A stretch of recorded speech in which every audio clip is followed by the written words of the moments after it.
Hi everyone, welcome to my YouTube channel. I have a new question for you. Half of 1 by 4. You instantly answered it. The half of 1 by 4 is 1 by 2, but it is wrong.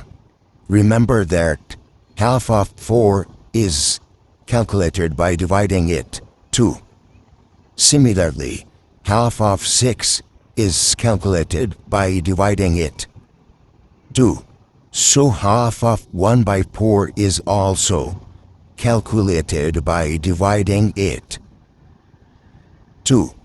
Now here we will apply KCF rule. What is KCF? You know well about it. The first one is kept itself. It is K. C division is changed into multiplication, that is C mean change. And 2 is flipped. So it will be 1 by 2. So half of 1 by 4 is equal to 1 times 1 is equal to 1, and 4 times 2 is equal to 8. Hence, half of 1 by 4 is equal to 1 by 8. Thank you.